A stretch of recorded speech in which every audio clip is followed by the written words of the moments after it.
The text message from my mom hit first, a cold, blunt instrument, sign it over or don't come home. That was just after lunchtime. By nightfall, my own brother was trying to break into the house Grandpa had left me. My family's always played favorites. Guess who wasn't the favorite? For years, I just kept my head down, built my own life brick by painful brick. Then an inheritance came along and made them lose theirs. I'm Ethan, 31. Never the golden child. That title belonged to my older brother, Lucas, 36. Married, for kids, owner of 3 fitness franchises called Peak Performance. He'd post his quarterly revenue like it was a public service announcement. He gave my parents grandkids that made him untouchable. Me? I'm a municipal code inspector. $54,000 a year to crawl through attics, measure setbacks, and make sure buildings don't fall on people. Not glamorous, but it's honest work. I worked graveyard security through my 20s, getting certified, living in roach-friendly studios, counting quarters for laundry. When Lucas was 28, my parents loaned him $70,000 to start his first gym. No interest. When I asked for $3,000 to cover my certification fees, Dad acted like I'd asked him to donate a kidney. Learn self-reliance, he'd said. Funny how that lesson never applied to Lucas. My grandfather, Arthur Hayes, was mostly a stranger. He lived a couple of hours north in Pasadena, sent birthday cards with a crisp 20, showed up at 2 or 3 holidays a year. Always quiet, usually reading the paper. I just assumed he didn't care much about any of us. I was wrong. The call came on a Tuesday in March. I was sitting in my truck, finishing a sandwich between inspections, when an unknown number lit up my phone. Mr. Hayes, this is David Sterling from Sterling and Associates in Pasadena. I'm calling regarding the estate of Arthur Hayes. My sandwich froze halfway to my mouth. Sorry, what? Your grandfather passed away last Thursday. I'm the executor of his will. You're named as the primary beneficiary. Traffic kept moving on the street. The radio played something forgettable, but my world just narrowed to those words. Primary beneficiary, me, not Lucas. Not shared. Primary beneficiary of what? I managed to ask. The property at 422 Cedar Lane is being transferred to you, pending probate. You also inherit his investment portfolio. Your brother, Lucas, receives the recreational vehicle. He added, the will contains a strict no-contest clause. I stared at the steering wheel. My hands shook slightly. How much in investments? $267,412 and change. $250,000 plus a house, left to me by a man I barely knew. Why me? There's a letter addressed to you. It should arrive tomorrow. David's voice lowered. But I should tell you, your mother already contacted my office. She's upset. Of course she is, I muttered. Mr. Hayes, he added, his tone grave, document everything from here on. Dates, times, messages. Inheritance disputes can escalate quickly. That should have been my first warning. My phone rang again the moment the call ended. Mom. No, hello? So, the lawyer called you, too. Her voice was tight, controlled. The sound she made right before she exploded. This is unbelievable, Ethan. Lucas has a family to support. You're single, living in a 1-bedroom apartment. This distribution makes absolutely no sense. There it was. Not 10 minutes after learning her father had died, and she was already furious about money. I didn't ask for any of this, I said. But you're getting it anyway, she snapped. And you should think about what's right. Your brother has responsibilities. You have nobody depending on you. That word, nobody, hit harder than I expected. I'll talk to the lawyer, I said, keeping my voice even. You think long and hard about the kind of man you want to be. Click. Dial tone. 10 minutes later, Lucas texted. No condolences, no emotion beyond entitlement. We need to talk. This is F*** ed up and you know it. Call me ASAP. I stared at it, thinking about every year I'd spent in his shadow. Then I typed, he made his choice. I'm respecting it. I blocked his number. Forwarded the exchange to David. All family contact goes through you now. Mom called again. Dad. Call from Olivia's phone. Aunt Patricia. 5 calls in 10 minutes. I powered the phone off. That evening, I drove straight to my girlfriend Chloe's apartment. We'd been dating 8 months. She opened the door, took one look at my face, and said, "What happened?" "My grandfather died," I said. "Left me a house and $250,000. My family is losing their minds." "Good for him," she said immediately. "Come in." That's Chloe. No sugarcoating. Just truth. As I told her everything, she stirred pasta sauce, her brow furrowed, but her presence was calm. "So, my mom texted me," Chloe said finally. "Your mom called her, asked if I could talk some sense into you about being generous with family." "You're joking." "No." I told her, "You don't need sense. You need distance. And not to involve me in her emotional hostage negotiations ever again." Despite everything, I laughed. "They're going to make this hell." "Probably." She set a bowl in front of me. "But you're not who they think you are anymore. You don't owe them the version of yourself they're used to." She looked at me for a long moment. "What do you want to do, Ethan?" "Forget them. Forget expectations." "What do you want?" I didn't even hesitate. "Keep it," I said. "All of it." He chose me. Chloe lifted her glass.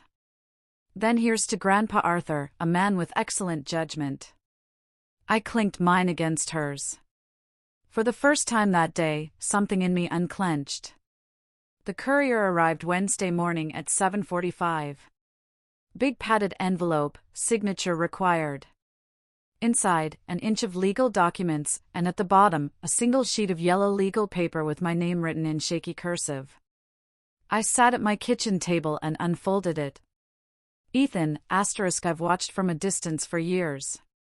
How they forget you unless they need something.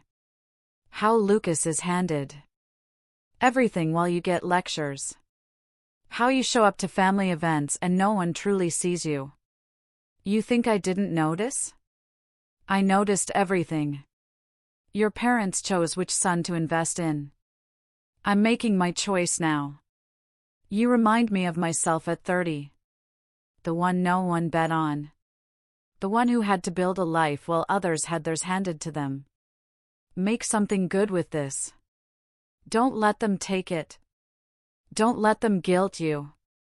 They will try. Stand your ground, Arthur. I read it twice, my throat tight. I'd spent years thinking this man barely knew me. Turns out he saw me more clearly than my own parents ever had. Every ignored accomplishment. Every time I sat invisible at the far end of a dinner table while Lucas was showered with praise. Grandpa had been there in the corner, quiet, watching, remembering. Chloe came over during her lunch break. I handed her the note. "He saw it," she whispered.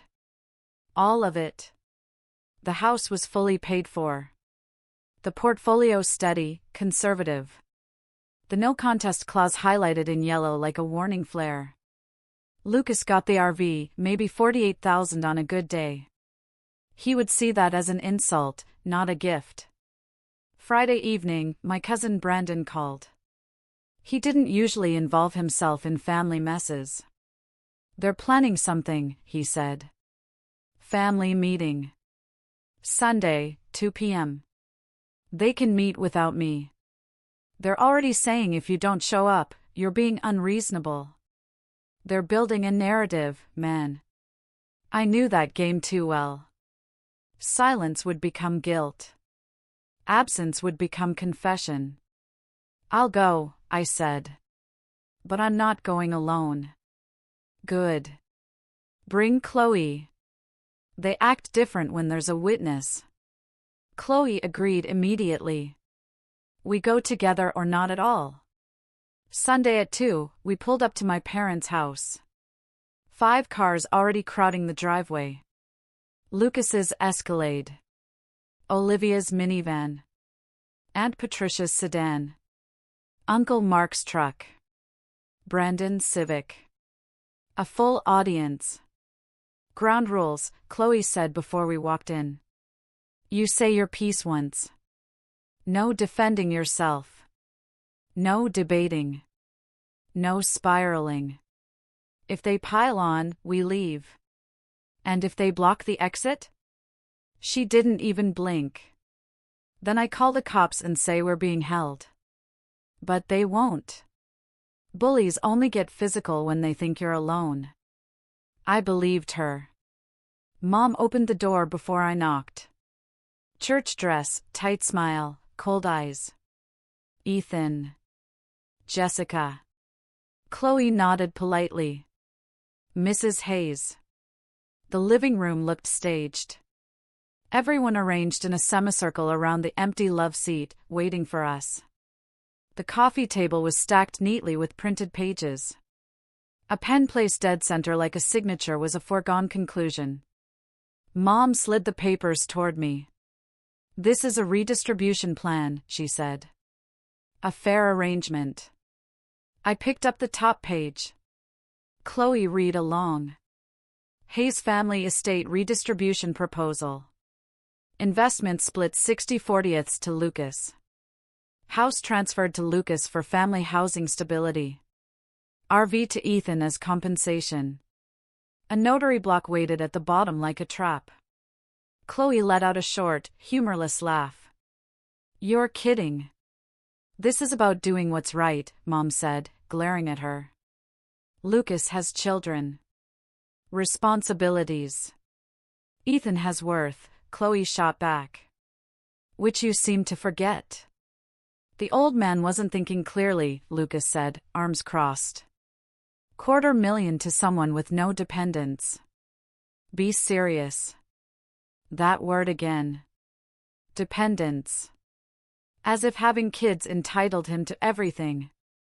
Grandpa was evaluated by 2 doctors when he updated his will, I said. He was competent. We're not talking about lawyers, Dad said. We're talking about family. Family? I repeated. Like when Lucas got $70,000 and I got a lecture for asking for 3? Mom flinched, then recovered. That was different. How? I asked. Olivia chimed in, tears at the ready. My kids are confused. They don't understand why their uncle wants to hurt them. I'm not hurting anyone. I'm just keeping what was given to me. That's selfish, she said. I stood. Chloe rose with me instantly. I'm not signing this. The will is valid. This conversation is over. Sit down, Dad snapped. Command voice. The one I obeyed as a kid. No, if you leave, Mom said, her voice shaking with anger, don't expect to be welcomed back. I met her eyes, saw the message behind them. Choose them or lose them. I'm just accepting what you already decided, I said. A long time ago. You're breaking this family apart, Lucas said, standing, his face reddening. Then maybe, I said evenly, you should have planned your finances better. The room froze. I turned and walked out. Chloe followed without looking back. At the car, my hands shook from the adrenaline. Chloe touched my shoulder. You did exactly what you needed to do. Half an hour later, Brandon texted. That took guts. Proud of you. Also, they're talking lawyers. I forwarded everything to David, including photos of the so-called redistribution plan. His reply came fast. Send me all documents. Do not respond to them directly. I'm filing a preemptive cease and desist in the morning. For the first time since this began, I felt the ground shift, just a little, toward me. The first sign of escalation came Tuesday morning. An automated email from the Postal Service confirming an address change request for 422 Cedar Lane, forwarded to Lucas's house. I called David immediately. He's trying to intercept your mail, David said. File a fraud report with the postal inspector. I'll issue a cease and desist. I drove to Pasadena that afternoon, 2 hours through quiet hills and into a neighborhood of older ranch homes. Grandpa's house looked the same as the photos. Tan siding, white trim, a huge oak out front. But the mailbox now had a brand new padlock.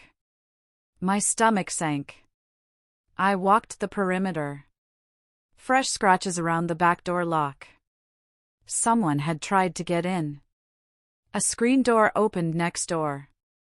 A woman in her 60s eyed me cautiously. Help you? I'm Ethan Hayes. I inherited this house from Arthur. Her posture softened. Oh, Arthur's grandson. I'm Martha. Did anyone come by lately? She hesitated.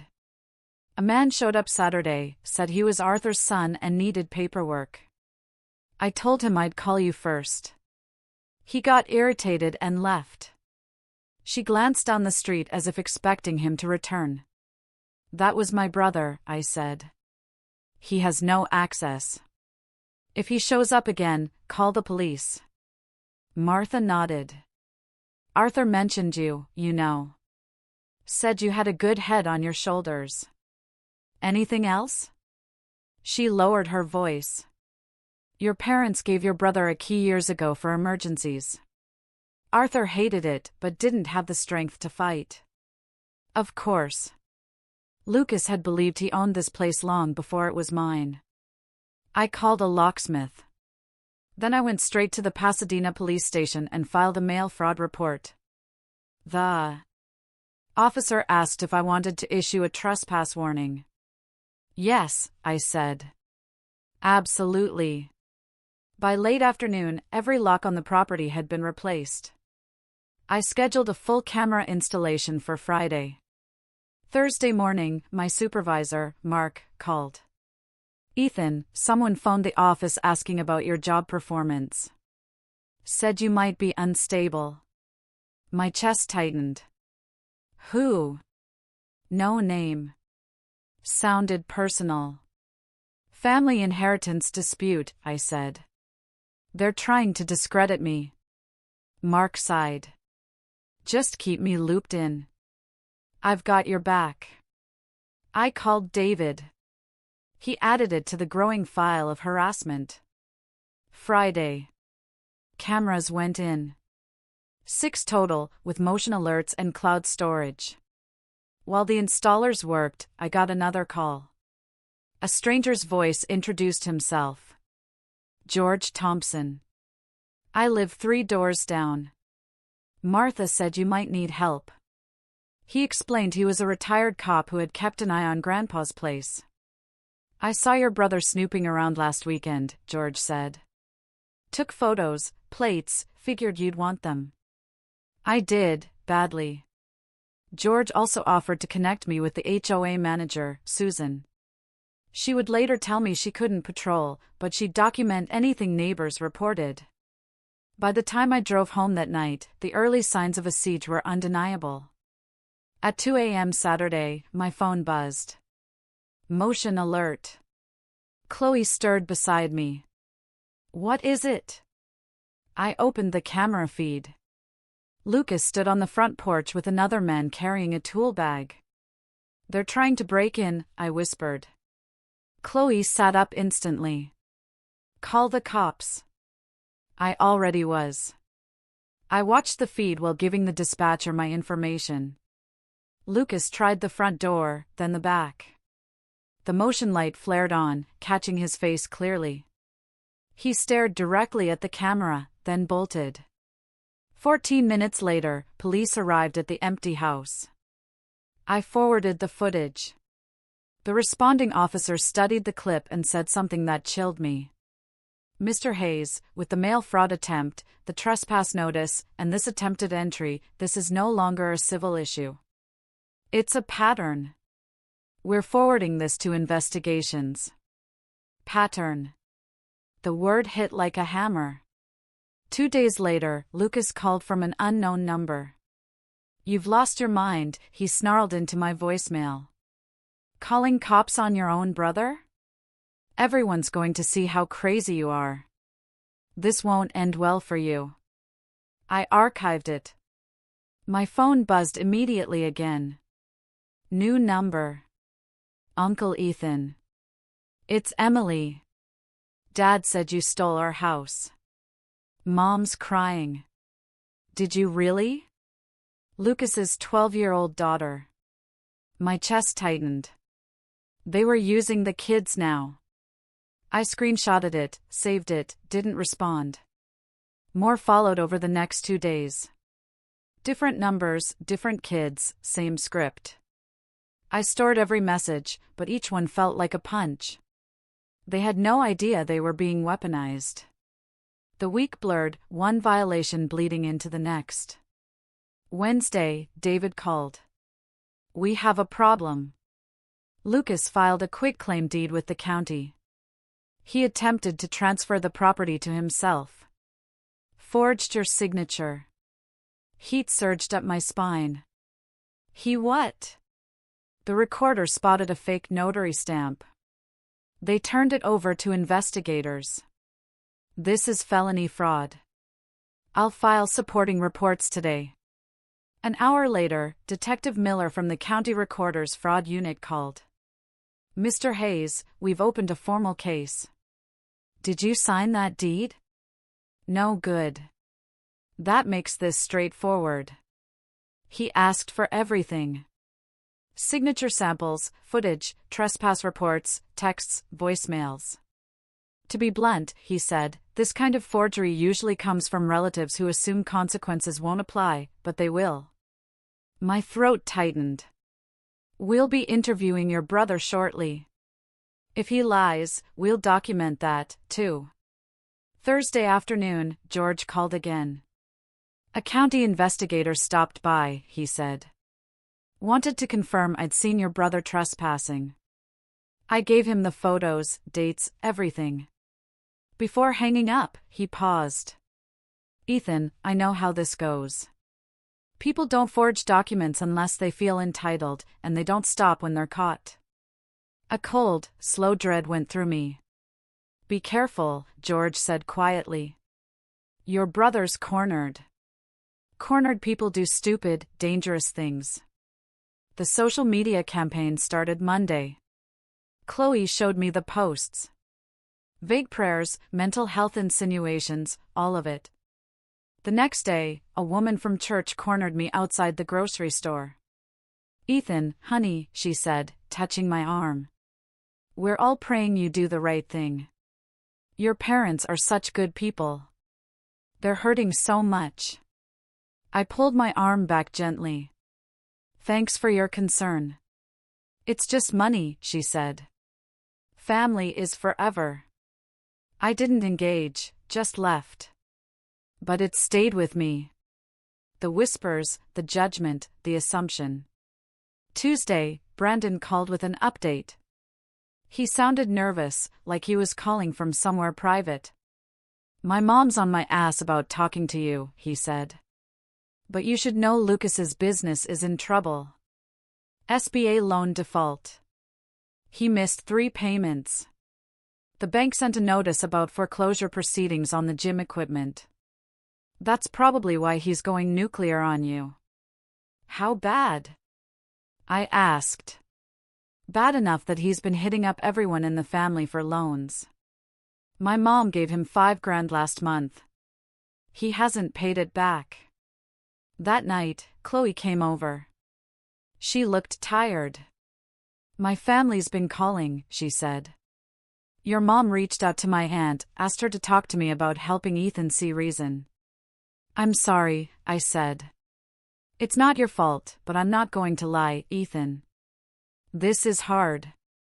Having my family question my judgment, having your family treat me like I'm some kind of homewrecker.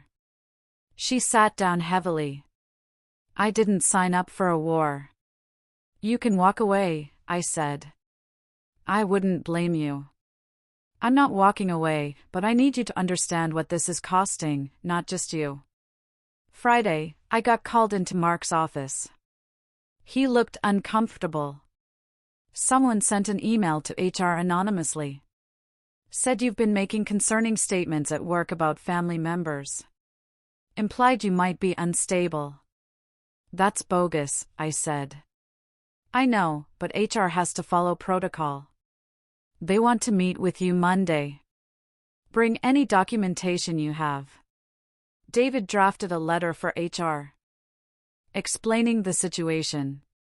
Monday, I sat in HR with Mark present. The HR director, a woman named Sarah, read David's letter carefully. This is a coordinated harassment campaign, she said. Against you? Yes, I said. I'm closing this inquiry. If anyone contacts us again, we'll refer them to our legal department and file harassment charges. Sarah leaned back, hands steepled. And Mr. Hayes, your family member impersonated a concerned coworker in that email. That's fraud. If they contact this office again under false pretenses, we will involve law enforcement. Mark shot me a look. Part sympathy, part holy cow. I nodded. Understood. And that evening, Brendan messaged, heads up. Pastor Johnson asked my mom to stop weaponizing prayer requests. My eyebrows went up. He said it in front of 3 other people. Brendan added, she's mortified. I hadn't realized how much I needed that small, sharp piece of justice until it landed. The next morning, Chloe showed me another post from my mom. A mother's heart breaks when one child turns from the family. Please pray for clarity and healing. The tone was syrupy, but the comments were not what she expected. Asterisk, is this about the inheritance thing? I heard Ethan was named in the will fairly. You can't guilt someone into giving away what was legally theirs. Why post this publicly? Deal with family matters privately, asterisk, someone even wrote, asterisk, maybe stop pressuring him. That's not Christ-like, asterisk. Chloe looked at me. She's losing control of the narrative. For the first time since this started, I felt a flicker of peace. They'd tried to paint me as unstable. Instead, people were questioning them. Just before bed, Brandon called again. Dude, my mom and Lucas got into it tonight. Like, screaming. He said something about if Ethan had any decency, he'd fix this. And my mom snapped back that if Lucas hadn't screwed up his entire business, none of this would be happening. He lowered his voice. Ethan, the whole family is cracking. They're turning on each other. I didn't celebrate it, but I didn't feel guilty either. They'd spent months trying to break me. Now they were breaking each other. David called late that night. I saw the updated HR report. That helps us. It establishes a pattern of reputational attacks and impersonation attempts. Pattern, I repeated. Same word the officer had used. Yes. And once the forged deed investigation finishes, that pattern will matter. What does that mean? It means, David said, his voice steady and almost cold, your brother and your parents are creating a legal noose around their own necks. All you have to do is keep documenting. For the first time, he sounded confident, not just professional. They think they're fighting you, he said. But really, they're fighting evidence. I started renovation later that spring. Took 3 weeks off work, used my saved vacation time, drove up to Pasadena, moved into the house even though it was half furnished and smelled like old carpet. Being there felt strange, walking through rooms Grandpa had lived in, touching things he'd touched, trying to connect with a man I'd barely known, but who'd somehow known me completely. Chloe came up on weekends. The first Saturday, we ripped out the kitchen cabinets together. "This is therapeutic," she said, prying off cabinet doors. "Destroying something that's yours." Martha came over with sandwiches around noon. Sat on the back porch with us. Told us stories about Grandpa.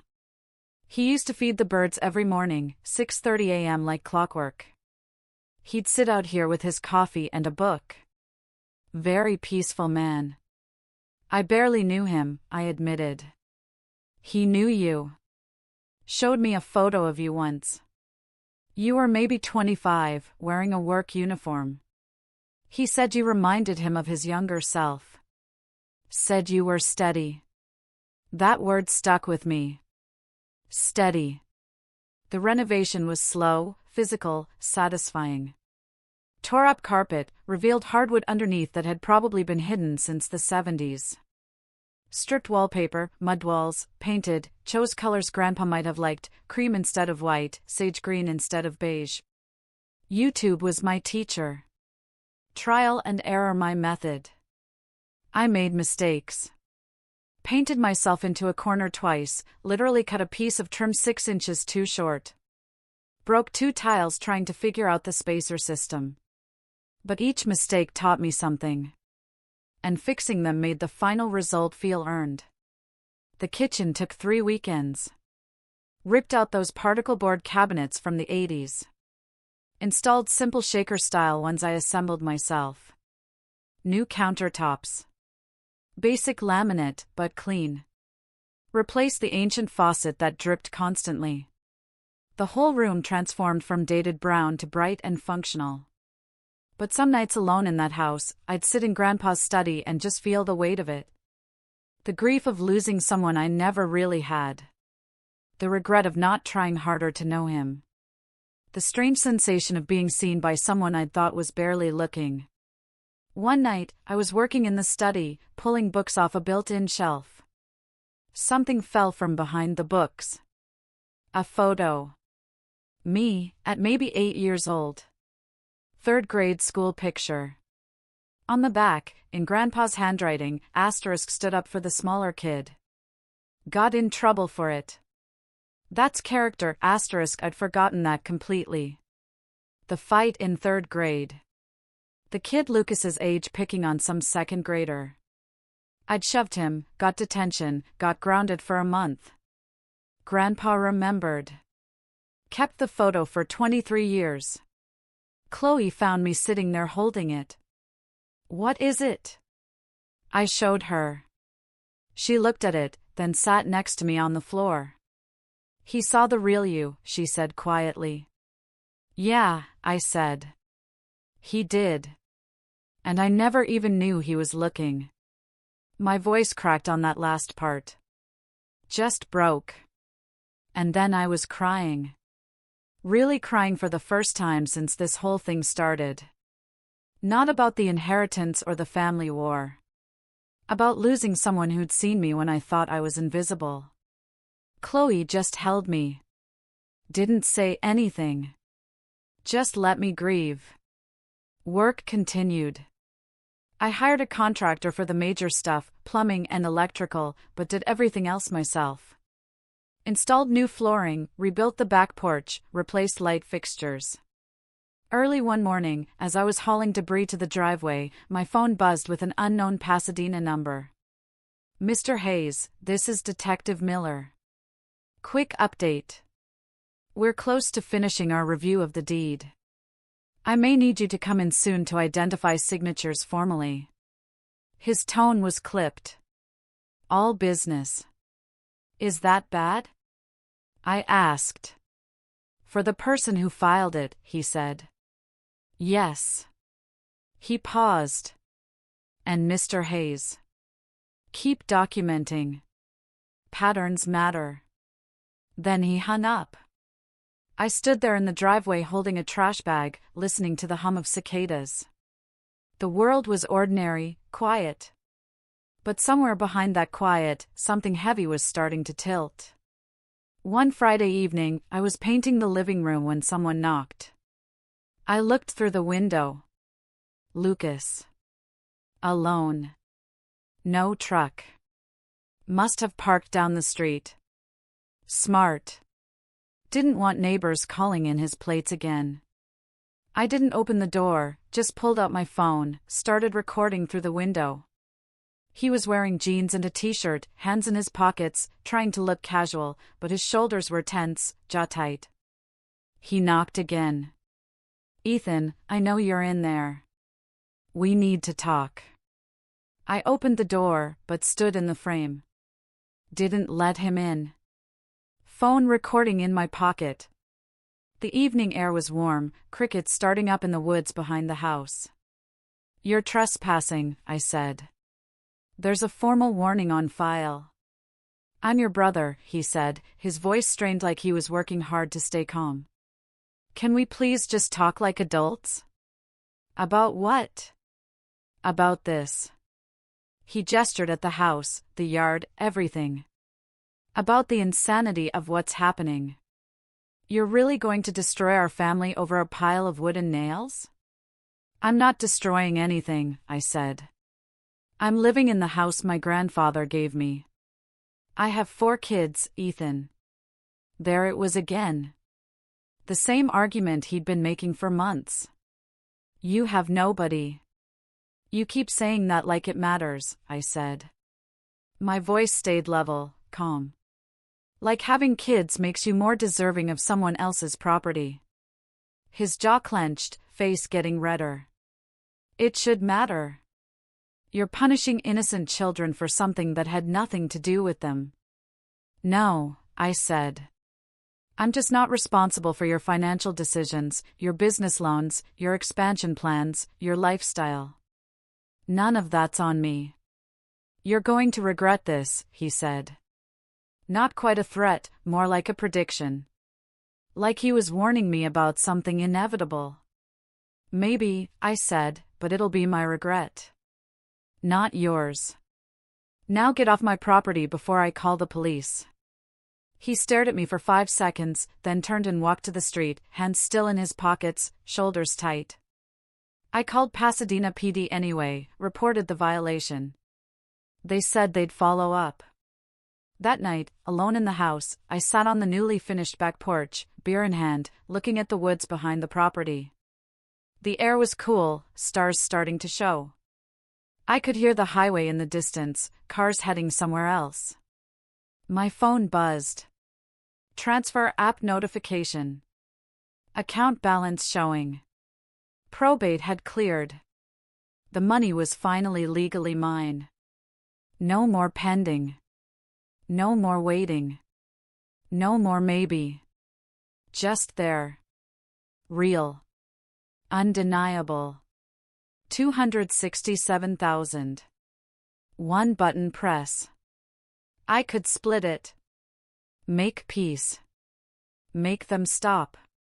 End this war that had cost me a year of sleep and most of my family relationships. My finger hovered over the transfer screen. All I had to do was type in Lucas's account info, hit confirm, watch the numbers move. Then I locked the phone, set it down on the porch rail, took a drink of my beer, and watched the trees sway in the breeze.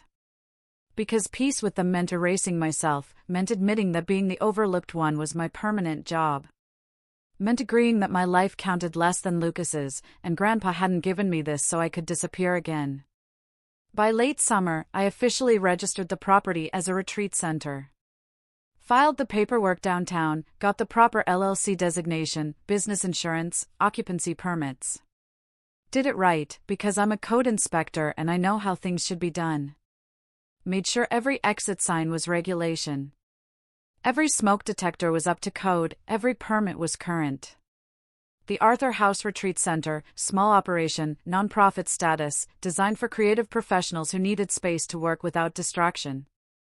Maximum 8 participants per session to keep it intimate and focused. Chloe helped design a simple website, photos of the house, the workspace, the grounds, one page explaining the mission, providing sanctuary for those whose work was overlooked, another page with pricing, reasonable rates that covered costs but didn't turn anyone away. A third page showing the space, the renovated rooms, the natural light, the quiet. I didn't announce it to the family. Didn't send invites. Just made it exist and let it speak for itself. Brandon texted me. Saw your website. That's brilliant, man. In early fall, Chloe had an idea. What if you made a short video? Not for revenge, for closure. Document the transformation, the story, the reason behind it. We filmed over 2 weekends. The videographer, a woman named Rachel, captured the renovation process, the before and afters. Martha told stories on camera. George gave a brief interview about what he'd witnessed. Brendan talked about the family dynamics he'd observed growing up. I narrated parts of it, talked about what it meant to be overlooked, to inherit not just property, but validation. The final video was titled, "The House He Gave Me." We uploaded it to YouTube mid-October. Didn't promote it, just put it out there. Within a week, 15,000 views. Comments from strangers sharing their own family stories. By Thanksgiving, 50,000 views. Then 100,000. One comment kept getting liked over and over. Sometimes the quietest person in the family is the one paying attention. It hit me harder than it should have. Another, your grandfather knew exactly what he was doing. For the first time, strangers understood me better than my own family ever had. Right around this time, David emailed me one line. County forensic examiners completed the deed analysis. We'll talk Monday. Short, clinical, but it thrummed under my skin like distant thunder. Something was coming. The message from Brendan came late one night. Your mom saw the video. She's furious. Says, you're embarrassing the family publicly. I read it. Twice, felt nothing, just a kind of quiet acceptance. They had spent months attacking my character in whispers and prayer circles. Now the truth was simply visible, and visibility felt like justice. They tried again before Thanksgiving, Lucas and Olivia. This time, I didn't open the door. I called the police. They got cited and finally stopped trying to show up in person. Martha told me later the neighbors were talking. They saw the video, she said. They think it's beautiful. And they think your family is, well, they think they should be ashamed. She didn't say it cruelly, just truthfully. That's when I realized the power of telling your own story. When you stop letting other people speak for you, their voices suddenly don't matter as much. Christmas I spent at Martha's house. She invited me and Chloe, made turkey and all the sides. Her adult kids were there, their families. George came over with his wife. Susan stopped by with dessert. This is what family should feel like, Chloe said later. Yeah, I agreed. January rolled around. The 1-year anniversary of Grandpa's death approached. I'd been in the house 9 months now. It felt like mine. February 3rd, around 7 p.m. There was a knock at the door. Aggressive, persistent. I checked the camera. Lucas, my dad, and my Uncle Mark. All 3 of them. I called the police first. Active trespass violation. 3 people. Previous citations on file. Then I went to the door but didn't open it. Spoke through it. You're trespassing. Police are on the way. Open this door. Dad said, a voice I hadn't heard in 10 months. Still had that authority tone. No, we are your family. You owe us a conversation. I don't owe you anything. They left before the cops arrived. I showed the footage anyway. The responding officer reviewed the video twice. Mr. Hayes, they were explicitly warned. This escalates it to misdemeanor trespass. Charges will be filed. His tone was sympathetic in a way officers rarely are. I nodded, a small, exhausted relief settling in. March 15th. I was doing yard work when Martha came over holding a piece of paper. "This was in my mailbox," she said. "Addressed to you." It was a handwritten letter from Mom. No envelope, just folded paper. Ethan, your father is having health issues. This is your last chance to be part of this family. Mom, I read it twice. Handed it to Martha. "What do you think?" I asked. "I think it's manipulation. Classic guilt tactic." I dropped the letter into the folder on my laptop. I didn't respond. Didn't engage. April, I got a message from Brandon. "Heads up. They're planning something." Vanessa mentioned a lawyer consultation. Nothing came. No lawsuit. No new demands. Just silence. The eerie kind. One Monday morning, David called. "Ethan." The DA reviewed the forged deed case. "Your brother will be charged with 1 count of filing false instruments and 1 count of attempted fraud. Your parents were interviewed as well." "My parents?" I asked. "They attempted to corroborate Lucas's story," David said. "But the signatures, timestamps, and surveillance footage contradicted everything. The DA decided not to pursue charges against them, but the report does not look favorable." I didn't feel joy, just a deep, steady validation. Finally, someone in authority saw the truth. Well over a year after Grandpa died, the video had climbed into the hundreds of thousands. A couple of local blogs reached out. I said no. I was sitting on the back porch with Chloe. Sunset coming through the trees when my phone rang. Unknown number. I almost didn't answer. "Hello? Ethan." "It's Lucas." I stayed quiet. "Let him talk."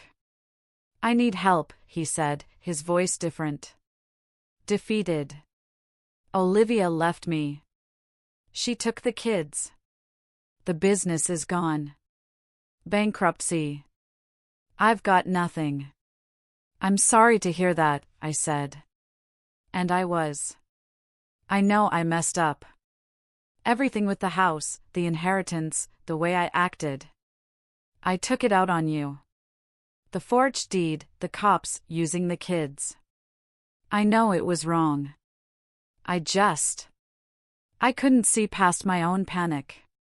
"Yeah," I said. "You did. Is there any way?" "I'm not asking for money. I just needed to say I'm sorry." I looked at Chloe. She didn't tell me what to say. She just waited with me. "Okay," I said. "That's it. Just, okay. What do you want me to say?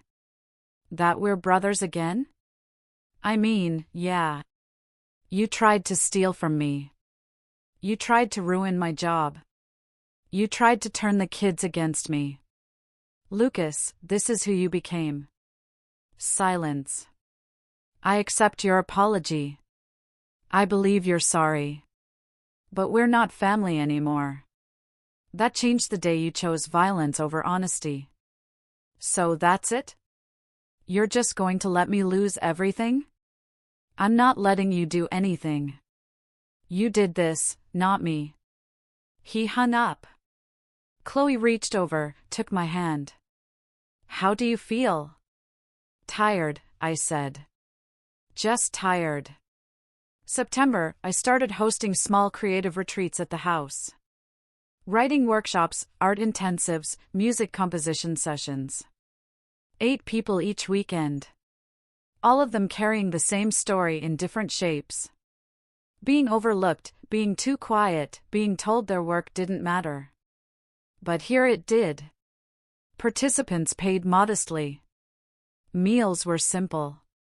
Evenings were communal. And everywhere in the house, people breathed a little easier, like they finally had permission. That's what the house became. Permission. Validation. Martha helped coordinate. Brendan came up one weekend, brought his camera, documented everything. By November, I had bookings through the next summer. The DA emailed David a short update. Lucas entered a plea agreement. Fines, community service, and mandatory financial counseling. No further contact with you for 2 years. David forwarded it to me with a single line. It's over. And for the first time, it felt true.